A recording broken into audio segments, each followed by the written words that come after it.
என் பெயர் சில்பா. எனக்கு ஒரு 16 வயது பார்வையற்ற மகள் இருக்கிறாள். அதனால் நான் மிகவும் கவலையாக இருந்தேன். அவளை அழைத்து கொண்டு பல இடங்களுக்கு சென்றேன். ஆனால் எந்த பயனும் இல்லை.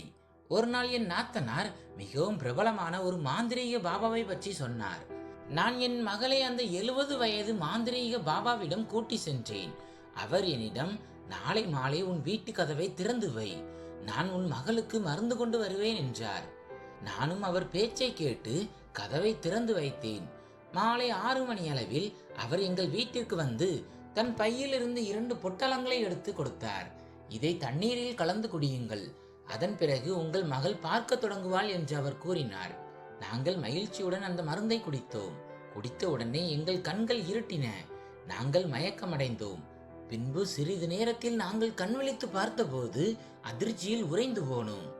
என் மகள் அங்கு மிகவும் மோசமான நிலையில் இருந்தாள். எனக்கு திருமணமாகி 4 வருடங்கள் ஆகியும் குழந்தை இல்லாமல் இருந்தேன். நான் பல மருத்துவர்களிடம் சிகிச்சை பெற்றேன். திருமணமான 5வது வருடம் நான் கர்ப்பமானேன். அது எனக்கு மட்டற்ற மகிழ்ச்சியை தந்தது. ஒரு குழந்தைக்காக நான் பல முயற்சிகளை செய்தேன். என் கணவர் எப்போதும் எனக்கு உறுதுணையாக இருந்தார். அவர் ஒரு நல்ல மனிதர். என் புகுந்த வீட்டில் உள்ளவர்கள் எனக்கு குழந்தை இல்லை என்று பல ஏளன பேச்சுகளை பேசுவார்கள். என்னை மலடி என்று கருதுவார்கள். நான் இந்த பேச்சுக்களால் மிகவும் சோர்வடைந்து விட்டேன். ஒரு கட்டத்தில் நம்பிக்கையை இழந்து என் கணவரிடம், உங்களுக்கு விருப்பம் இருந்தால் நீங்கள் 2வது திருமணம் செய்து கொள்ளுங்கள், என்னால் உங்களுக்கு குழந்தை தர முடியாது என்று கூறினேன். ஆனால் அவர் என் பேச்சை பொருட்படுத்தவில்லை. கடவுள் நமக்கு குழந்தை கொடுக்க நினைத்தால் கொடுப்பார், 2வது திருமணம் செய்தால்தான் குழந்தை பிறக்கும் என்று அவசியமில்லை என்று கூறுவார். கடைசியில் கடவுள் என் வேண்டுதலை கேட்டார். எங்களுக்கு ஒரு அழகான பெண் குழந்தை பிறந்தது. அப்போது நானும் என் கணவரும் அடைந்த மகிழ்ச்சிக்கு எல்லையே இல்லை. நான் நாள் முழுவதும் என் மகளை அணைத்து கொண்டே இருப்பேன்.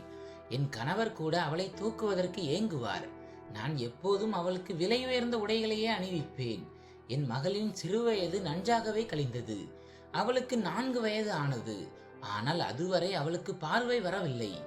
அவள் முன்னால் நாங்கள் எதை செய்தாலும் அவளுக்கு தெரியாது.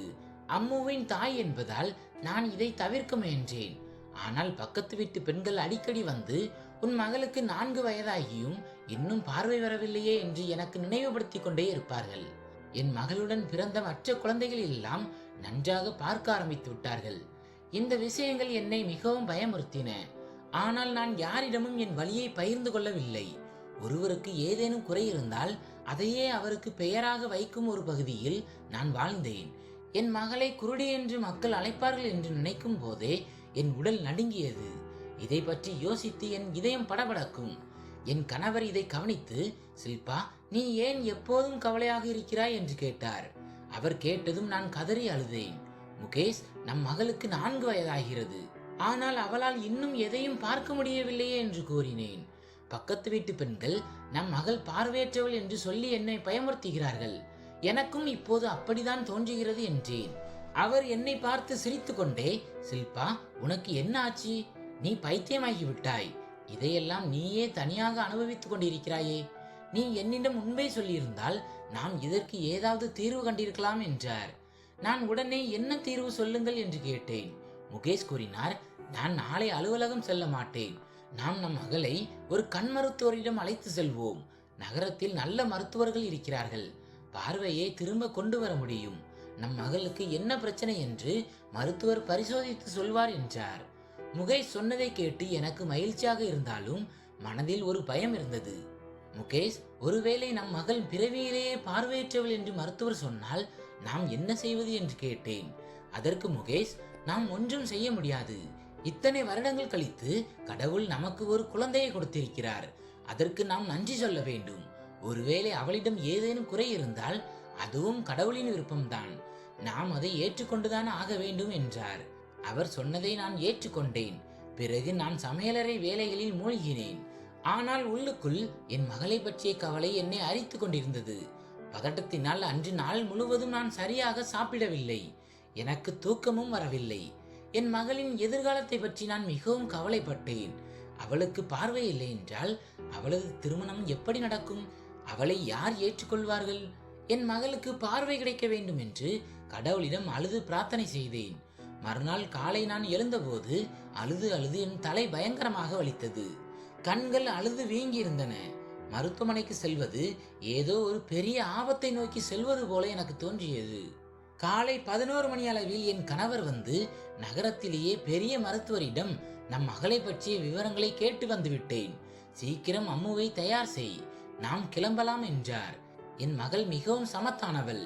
அவள் என்னை ஒருபோதும் தொந்தரவு செய்ததில்லை. அவளுக்கு கண் தெரியாது என்றாலும் தொடு உணர்வின் மூலமே தன் பொம்மைகளுடன் விளையாடி கொண்டிருப்பாள். மற்ற குழந்தைகளைப் போல அவள் பிடிவாதம் பிடிக்க மாட்டாள். நான் அவளுக்கு ஒரு அழகான ஃப்ராக் அணிவித்தேன். அதில் அவள் தேவதை போல இருந்தாள். மருத்துவர் என் மகளின் கண்களை முழுமையாக பரிசோதித்தார்.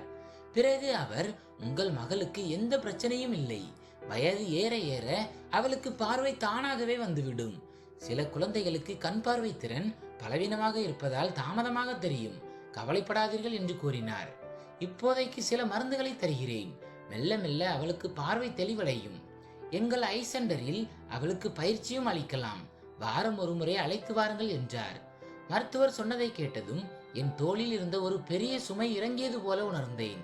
எனக்கு ஒரு நம்பிக்கை பிறந்தது. நான் என் கணவரிடம், எங்களை ஷாப்பிங் மால் கூட்டி செல்லுங்கள், அம்முவுக்கு நிறைய உடைகள் வாங்க வேண்டும் என்றேன். அம்மு எதை தொட்டு கேட்டாலோ அதையெல்லாம் வாங்கி கொடுத்தேன். அவளுக்கு பிடித்த பொம்மைகளையும் அவளே தேர்ந்தெடுத்தாள். அம்மு பிறந்ததிலிருந்து நான் என்னை கவனிப்பதையே விட்டுவிட்டேன். என் கணவர் மற்றும் மகளின் மகிழ்ச்சி மட்டுமே எனக்கு முக்கியமாக இருந்தது. மருத்துவர் கொடுத்த நம்பிக்கையால் நான் இப்போது மகிழ்ச்சியாக இருந்தேன். காலம் ஓடியது. அந்த மருத்துவரிடம் நாங்கள் நிறைய பணம் செலவழித்தோம். அவர் சொன்னபடியே சிகிச்சைகளை செய்தோம். எப்படியாவது என் மகளுக்கு பார்வை கிடைத்துவிடும் என்று நம்பினோம். ஆனால் இப்போது அம்மாவுக்கு 7 வயது ஆகிவிட்டது. இன்னும் அவளுக்கு பார்வை வரவில்லை. நான் முகேஷிடம், இனி இந்த மருத்துவரிடம் செல்ல வேண்டாம், வேறு நல்ல மருத்துவரை பார்ப்போம் என்று கூறினேன். நாங்கள் நகரத்தில் இருந்த எல்லா மருத்துவர்களையும் பார்த்துவிட்டோம். யாராவது வேறு ஊரில் நல்ல மருத்துவர் இருப்பதாக சொன்னால் அங்கேயும் செல்வோம். ஆனால் ஒவ்வொரு இடத்திலும் எங்களுக்கு ஏமாற்றமே மிஞ்சியது. பிறகு எங்கள் உறவினர் ஒருவர் மருத்துவர்களை விட்டுவிட்டு ஒரு ஹோமியோபதி மருத்துவரை பாருங்கள், அவர் சிகிச்சையில் ஒரு குழந்தைக்கு பார்வை வந்தது என்று பரிந்துரைத்தார். எனக்கு மீண்டும் ஒரு புதிய வழி தெரிந்தது. இப்படியே பல ஆண்டுகள் வீணாகின. பிறகு நாங்கள் போலி சாமியார்கள், மாந்திரீகர்கள் என்று பணத்தை விரயம் செய்ய தொடங்கினோம். அம்முவுக்கு இப்போது 14 வயது ஆகிவிட்டது. ஆனால் அவளுக்கு இன்னும் பார்வை வரவில்லை. என் கணவரின் சம்பளம் முழுவதும் அம்முவின் சிகிச்சைக்கே செலவானது. எங்கள் முதுமை காலத்திற்காக சிறு சேமிப்பு கூட எங்களால் செய்ய முடியவில்லை. என் மகள் இப்போது வளர்ந்து பெரியவளாகி கொண்டிருந்தாள். அவள் எவ்வளவு அழகாக இருந்தாள் என்றால் என் கண்ணை பட்டுவிடுமோ என்று நான் பயப்படும் அளவிற்கு இருந்தாள். அக்கம் பக்கத்தினர் அனைவரும் அம்முவின் அழகை புகழ்வார்கள். பாவம், இவளுக்கு கண் தெரிந்திருந்தால் இந்நேரம் இவள் வீட்டிற்கு திருமண வரங்கள் குவிய தொடங்கியிருக்கும் என்று பேசுவார்கள். இதை கேட்கும் போது என் இதயம் எரியும். கவலையினால் என் முகத்தில் சுருக்கங்கள் விழுந்தது. வயதானவள் போல தெரிய ஆரம்பித்தேன். ஒரு நாள் ஒரு விசித்திரமான விபத்து நடந்தது. நாங்கள் அம்முவை ஒரு நாட்டு மருத்துவரிடம் அழைத்து சென்றோம். அவர் அம்முவுக்கு ஏதோ சாப்பிட கொடுத்துவிட்டு சில நாட்களில் பார்வை வந்துவிடும் என்றார். நாங்கள் அவருக்கு பணம் கொடுத்துவிட்டு திரும்பும் போது எங்கள் கண் முன்னாலேயே ஒரு விபத்து நடந்தது. 18 வயது மதிக்கத்தக்க ஒரு பையன் சைக்கிளில் சென்ற போது ஒரு கார் அவன் மேல் மோதிவிட்டு நிற்காமல் சென்றது. அந்த பையன் கீழே விழுந்து தலையில் பலத்த காயம் ஏற்பட்டு ரத்தம் கொட்டியது. முகேஷ் ஓடி சென்று உதவிக்கு ஆட்களை அழைத்தார். ஆனால் யாரும் வரவில்லை. கடைசியாக ஒரு ரிக்ஷாக்காரர் அவனை மருத்துவமனைக்கு அழைத்து செல்ல சம்மதித்தார். நாங்கள் அந்த பையனை மருத்துவமனையில் சேர்த்தோம். மருத்துவர்கள் சிகிச்சையை தொடங்கினார்கள். நான் என் மகளை அழைத்து கொண்டு வீடு திரும்பினேன். ஆனால் முகேஷ் இரவு முழுவதும் அந்த பையனுடன் மருத்துவமனையிலேயே இருந்தார். அவர் வீடு திரும்பிய போது அந்த பையனின் நிலைமை மிகவும் கவலைக்கிடமாக இருப்பதாகவும் அவன் கோமாவுக்கு சென்று விட்டதாகவும் கூறினார். அவனிடம் அவனுடைய அடையாளத்தை நிரூபிக்க எந்த ஆதாரமும் இல்லை. அவன் குடும்பத்தை பற்றிய தகவலும் இல்லை. அவன் எந்த தாயின் மகனோ, அந்த தாய் எவ்வளவு தவித்துக் கொண்டிருப்பாளோ என்று நினைத்தேன். சில நாட்களாக என் கணவர் மருத்துவமனைக்கு சென்று வந்தார்கள். சிகிச்சை பலனளித்து அவன் ஓரளவு குணமடைந்ததும் என் கணவர் அவனை எங்கள் வீட்டுக்கே அழைத்து வந்தார். அவன் தலையில் கட்டு போடப்பட்டிருந்தது. நான் என் கணவரை ஒரு மாதிரியாக பார்த்தேன். அவர் அவனை விருந்தினர் அறையில் தங்க வைத்துவிட்டு என்னிடம் வந்தார். சில்பா, இந்த பையனுக்கு நினைவு திரும்பி விட்டது. ஆனால் பழைய நினைவுகளை அவன் இழந்து விட்டான். அவனை மருத்துவமனையிலிருந்து டிஸ்சார்ஜ் செய்ய சொல்லிவிட்டார்கள். மெல்ல மெல்ல அவனுக்கு பழைய நினைவுகள் வரும் வரை அவனை இங்கே வைத்திருப்பதை தவிர எனக்கு வேறு வழி தெரியவில்லை என்றார். அவன் குடும்பத்திலிருந்து இதுவரை யாரும் அவனை தேடி வரவில்லை. எனக்கு அந்த பையனை பற்றி கவலையாக இருந்ததால் கூட்டி வந்தேன் என்றார் முகேஷ். அந்த பையனுக்கு தன் பெயர் மட்டும் நினைவிருந்தது. அவன் பெயர் விகான். என் கணவர் கவலையாக தெரிந்தாலும் நான் அவரிடம், முகேஷ், நம் மகள் வளர்ந்த பெண் என்பது உங்களுக்கு தெரியாதா என்று கேட்டேன். அதற்கு அவர், இப்போது இவன் நோயாளி, இவன் குணமடைந்ததும் இவனுக்கு ஒரு இடத்தை தேடி தந்து விடுவேன் என்றார். நானும் சரி என்று தலையாட்டினேன். அந்த பையனின் நிலையை பார்த்து எனக்கு பரிதாபமாக இருந்தது. அதனால் நானும் அவனை கவனித்துக் கொண்டேன். அவன் மிகவும் நல்ல பையன். கடவுள் எனக்கு ஒரு மகன் கொடுத்திருந்தால் அவன் இவனைப் போலத்தான் இருந்திருப்பான். என் குடும்பம் முழுமையடைந்திருக்கும் என்று நான் நினைப்பேன். நான் அவனுக்கு ஏதேனும் உதவி செய்தால் அவன் சிரித்து கொண்டே நன்றி சொல்வான். என் மகள் அம்முவை அவன் ஒருபோதும் நிமிர்ந்து கூட பார்த்ததில்லை. அவனது கண்ணியம் எனக்கு மிகவும் பிடித்திருந்தது. 1 மாதம் கடந்தது. விகான் இப்போது மெல்ல நடக்க தொடங்கினான். ஒரு நாள் நான் அறையில் டிவி பார்த்து கொண்டிருந்தேன். அம்மு தூங்கி கொண்டிருந்தாள். விகான் என் அறைக்கு வந்து, ஆண்டி, நான் உங்களிடம் ஒன்று கேட்கலாமா என்றான். நான் நிச்சயமாக கேள் என்றேன். அவன் கேட்டான், ஆண்டி, உங்கள் மகளால் பார்க்க முடியாது என்று எனக்கு தோன்றுகிறது. அவளுக்கு பார்வை வர நீங்கள் ஏன் ஏதேனும் முயற்சி செய்யக்கூடாது என்றான். விகான் கேட்டதை கேட்டு என் கண்களில் கண்ணீர் வந்தது. மகனே, என் மகள் பார்வையற்றவள், அவளால் பார்க்க முடியாது என்றேன். விகான் இதை கேட்டு அதிர்ச்சி அடைந்தான். நான் தொடர்ந்தேன். அவளுக்கு 4 வயதாக இருந்ததிலிருந்தே நான் சிகிச்சை அளித்து வருகிறேன். இப்போது அவளுக்கு 14 வயதாகிறது. ஆனால் எந்த பயனும் இல்லை என்றான். அவன் தலையசைத்து விட்டு சொன்னான், ஆண்டி, இத்தனை சிகிச்சைக்கு பிறகும் பயனில்லை என்றால் நீங்கள் ஏன் இதை நிறுத்திவிடக்கூடாது? இதை கடவுளின் விருப்பம் என்று ஏற்றுக்கொண்டால் உங்கள் மனதுக்கு அமைதி கிடைக்கும் அல்லவா என்றான். விகான் சொன்னதை கேட்டு எனக்கு கோபம் வந்தது. நான் சத்தமாக சொன்னேன், உனக்கு எப்படி இப்படி சொல்ல துணிச்சல் வந்தது? அம்மு என் ஒரே மகள். நான் சாகும் வரை அவளுக்கு சிகிச்சை அளிப்பேன். அவள் என் மகள். ஆனால் உன்னை போன்ற அந்நியனுக்கு நாங்கள் சிகிச்சை அளித்து வீட்டில் இடமும் கொடுத்து சொந்தக்காரனை போல நடத்துகிறோம். உனக்கு எதுவும் நினைவில் இல்லை. ஆனால் உன் கண் முன்னால் ஒரு கார் மோதிவிட்டு சென்றபோது யாரும் உன்னை காப்பாற்ற வரவில்லை. என் கணவர் மட்டும் உதவி செய்யவில்லை என்றால் நீ அங்கேயே இறந்திருப்பாய். இப்போது உனக்குதான் பழைய நினைவுகள் இல்லை. உனக்கு சிகிச்சை எவ்வளவு காலம் நடக்கும் என்று எங்களுக்கு தெரியாது. அப்படி இருக்க இதுவும் கடவுளின் விருப்பம் என்று நினைத்து உன்னை வீட்டை விட்டு வெளியே அனுப்பிவிடலாமா? என் மகள் வீட்டில் இருக்கும் போதே உனக்கு இடம் கொடுத்தோம் என்றேன். விகான் சொன்னது என் இதயத்தை நேரடியாக பாதித்தது. இதுவரை யாரும் என்னிடம் இப்படி பேசியதில்லை. என் மகளை பார்த்து நான் எவ்வளவு வேதனையை அனுபவிக்கிறேன், எவ்வளவு கஷ்டங்களை எதிர்கொள்கிறேன் என்பதை பற்றி தெரியாத அந்த அந்நிய பையன் எனக்கு எப்படி இப்படி ஒரு ஆலோசனையை சொல்லலாம்? நான் மிகவும் கோபமடைந்தேன். எதை பற்றியும் யோசிக்காமல் தொடர்ந்து பேசினேன். அப்போது விகானின் முகம் வெளறி போனது. அவன் சொன்னான், ஆண்டி, உங்கள் மனதை காயப்படுத்துவது என் நோக்கம் அல்ல. என் பேச்சு உங்களுக்கு வருத்தத்தை தந்திருந்தால் என்னை மன்னித்து விடுங்கள். நான் இப்போது முன்பை விட நலமாக இருக்கிறேன். என் பழைய நினைவுகளும் மெல்ல மெல்ல திரும்பிவிடும். அதுவரை நான் உங்களுக்கு ஒரு சுமையாக இருக்க விரும்பவில்லை. நான் இங்கிருந்து போக வேண்டும். நீங்கள் ஒரு கௌரவமான பகுதியில் வாழ்கிறீர்கள். உங்களுக்கு வளர்ந்த மகள் இருக்கிறாள். மக்கள் பழி சொல்ல அதிக நேரம் எடுக்காது. நான் அங்கிளிடம் சொல்லிவிட்டு சென்றால் அவர் என்னை விடமாட்டார். அதனால் நான் அவரிடம் சொல்லாமலே போகிறேன். எனக்காக அவருக்கு நன்றி சொல்லிவிடுங்கள். உயிர் இருந்தால் மீண்டும் உங்களை சந்திப்பேன். உங்களுடன் இருந்தது எனக்கு மிக்க மகிழ்ச்சி. இவ்வளவு சொல்லிவிட்டு விகான் அங்கிருந்து கிளம்பினான். அவன் ஏன் என்னிடம் என் மகளின் குறையை கடவுளின் விருப்பமாக ஏற்றுக்கொள் என்று சொன்னான்? அவன் ஏன் எனக்கு ஆறுதல் சொல்லவில்லை? உங்கள் மகள் ஒரு நாள் குணமாகி விடுவாள். உங்களை போன்ற தைரியமான தாயை பெற்றதற்கு பெருமைப்படுகிறேன் என்று ஏன் சொல்லவில்லை? இதையெல்லாம் நினைத்து நான் அழுது கொண்டே இருந்தேன். சிறிது நேரம் கழித்து என் மகள் அம்மு தூக்கத்திலிருந்து எழுந்தாள். அவள் ஏதோ கவலையாக தெரிந்தாள். அம்மா, விகான் அண்ணா வீட்டில் இல்லை என்று தோன்றுகிறது. அவர் எங்கே போனார்? ஒருவேளை வீட்டில் இருந்தால் என்னிடம் ஏன் பேசவில்லை என்று கேட்டாள். நான் அவளிடம், அவன் இங்கேதான் எங்காவது இருப்பான், நீ ஓய்விடு என்று சொல்லி அந்த விஷயத்தை தவிர்த்தேன். ஆனால் அவள் மீண்டும் மீண்டும் கேட்டதால் அவன் குணமாகிவிட்டான். அதனால் தன் வீட்டிற்கு போய்விட்டான். இனி வரமாட்டான் என்று சொல்லிவிட்டேன். அம்மு உடனே சோகமானாள். அவள் கண்களில் இருந்து கண்ணீர் வந்தது. விகான் அண்ணா இப்படி போயிருக்க கூடாது, என்னிடம் சொல்லக்கூட இல்லையே என்றாள். விகான் என் மகளுடன் அதிகம் பேசுவான், அதனால் அவளுக்கு அவன் மீது ஒரு பாசம் இருந்தது. இதை கூறிவிட்டு அவள் தன் அறைக்கு சென்றாள். அவள் சென்ற பிறகுதான் எனக்கு புத்தி வந்தது. நான் செய்ததற்காக வருந்த தொடங்கினேன். அந்த பையனிடம் நான் ஏன் அவ்வளவு மோசமாக நடந்து கொண்டேன்? அவன் வீட்டை விட்டு சென்று விட்டான். இப்போது இது என் கணவருக்கு தெரிந்தால் அவர் என் மீது கோபப்படுவார். விகான் சென்றதால் என் மகளும் சோகமாக இருந்தாள். மாலை என் கணவர் அலுவலகத்திலிருந்து வந்ததும் முதலில் விகானை பற்றி தான் கேட்டார். நான் பயந்து போய் அவனுக்கு நினைவுகள் திரும்பிவிட்டன. அதனால் அவன் குடும்பத்திடம் சென்று விட்டான் என்று பொய் சொன்னேன். என் கணவரின் கண்களில் ஒரு ஏமாற்றம் தெரிந்தது. சில்பா, விகானிடமிருந்து நான் இதை எதிர்பார்க்கவில்லை. நீ அவனிடம் ஏதும் சொல்லவில்லையே என்று கேட்டார். நான் பயந்து கண்களை தவிர்த்தேன். முகேஷ் சொன்னார், அந்த பையனை என் சொந்த மகனை போல எனக்கு பிடித்து போயிருந்தது. சரி விடு, ஒரு நாள் அவன் குடும்பத்திடம் போக வேண்டியவன் தானே. ஆனால் என்னிடம் சொல்லாமல் போனதுதான் வருத்தமாக இருக்கிறது. அவன் எங்கிருந்தாலும் நன்றாக இருக்கட்டும் என்றார்.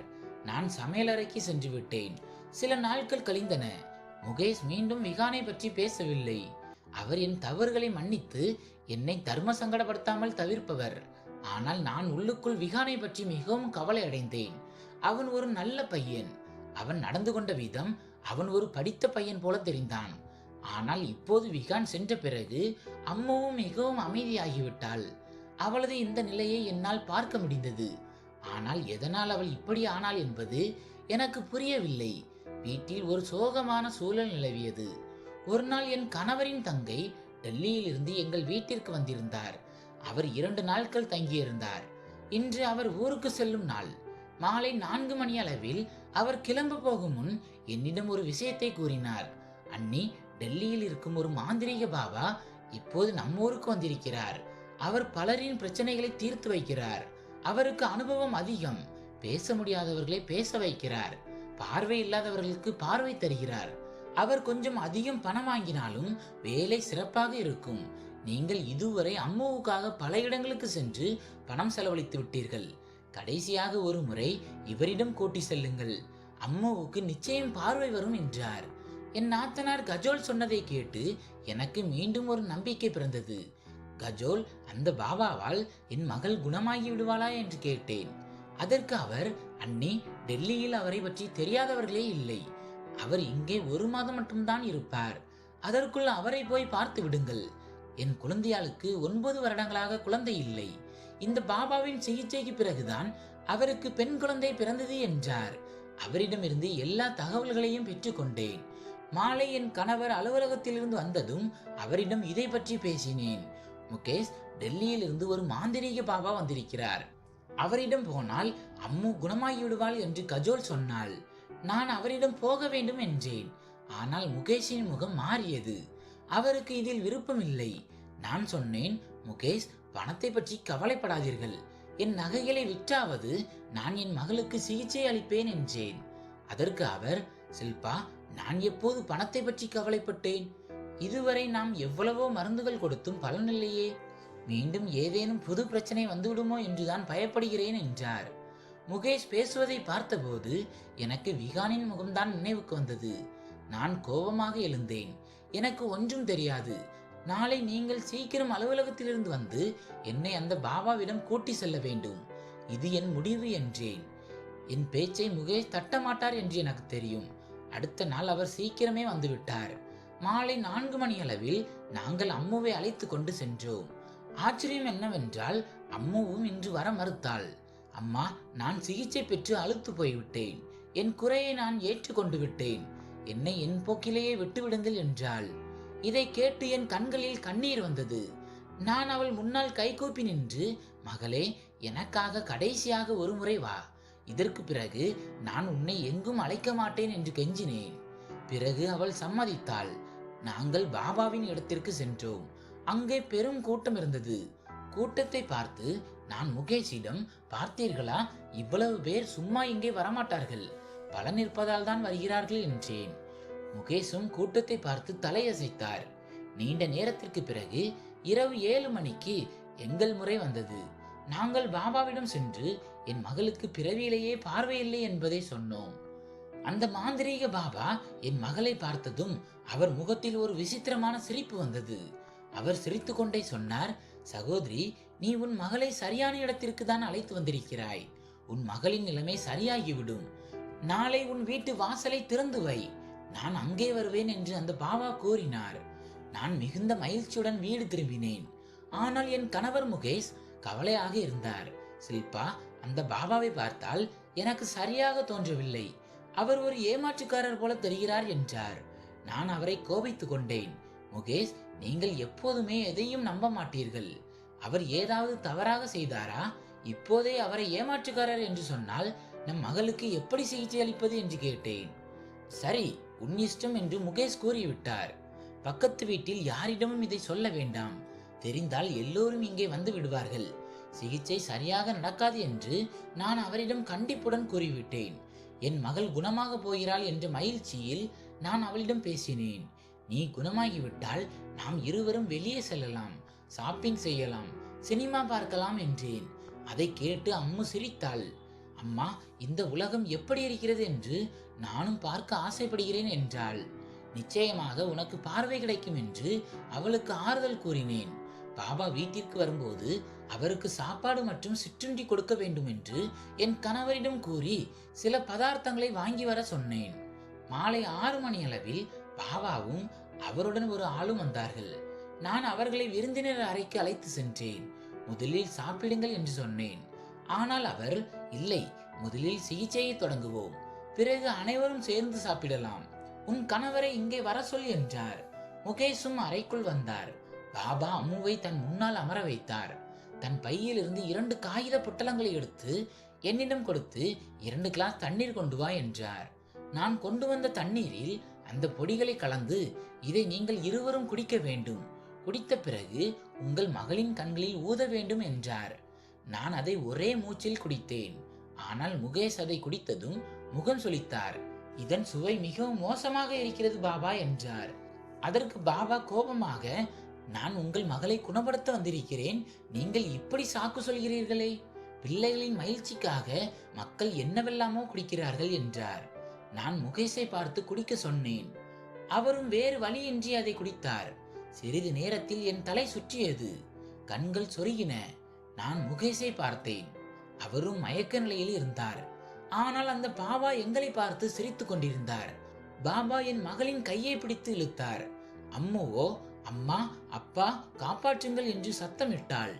அவள் தப்பிக்க முயன்றாள். ஆனால் பாபாவின் சீடன் அவளை பிடித்து கொண்டான். மயக்கமரும் நிலையில் எனக்கு அந்த பாபா ஒரு அரக்கனாக தெரிந்தான். பிறகு நான் முழுமையாக மயக்கமடைந்தேன். என் மகளின் அலறல் சத்தம் மட்டும் என் காதுகளில் விழுந்து கொண்டிருந்தது. ஆனால் என்னால் எதுவும் செய்ய முடியவில்லை. நாங்கள் எவ்வளவு நேரம் மயக்கத்தில் இருந்தோம் என்று தெரியவில்லை. நினைவு வந்ததும் நான் பதறிப்போய் என் மகளை அழைத்தேன். அம்மு மெல்ல தடவிக்கொண்டே என் அருகில் வந்தாள். நான் அவளை கட்டி கொண்டேன். அவளது நிலைமை மிகவும் மோசமாக இருந்தது. பயத்தில் அவளால் பேசக்கூட முடியவில்லை. அழுது கொண்டே இருந்தாள். அவளது உடைகள் கிழிந்திருந்தன. நான் முகேஷை எழுப்பி பார்த்தேன். ஆனால் அவரால் எழும்ப முடியவில்லை. பின்பு அந்த பாபாவை தேடி வெளியே வந்தேன். அப்போது ஹாலில் அந்த பாபாவும் அவன் சீடனும் நாற்காலியில் கட்டப்பட்டிருப்பதை கண்டேன்.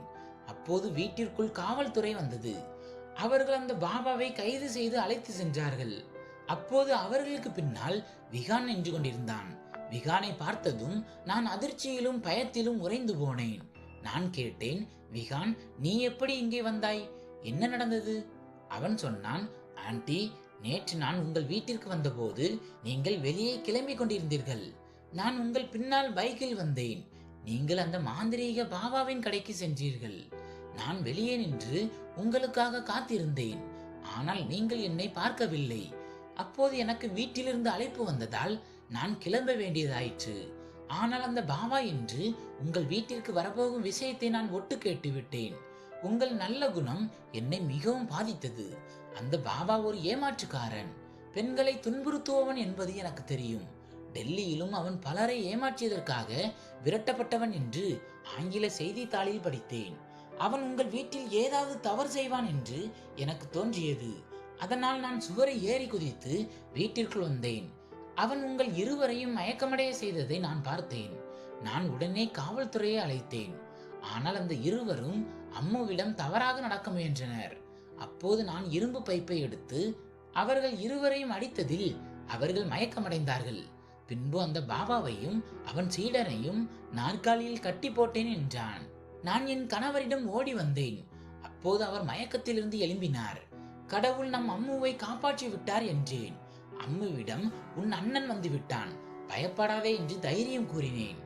என் கணவரிடம் நான் உங்களை எழுப்ப முயன்றேன், ஆனால் நீங்கள் நீண்ட நேரம் மயக்கத்தில் இருந்தீர்கள். பிறகு போலீஸ் வந்து அவர்களை அழைத்து சென்றது என்றேன். நான் கதறி அழுது கொண்டு விகானிடம் மன்னிப்பு கேட்டேன். விகான், என்னை மன்னித்து விடு, இன்று நீ எங்கள் மானத்தையும் என் மகளின் உயிரையும் காப்பாற்றி விட்டாய் என்றேன்.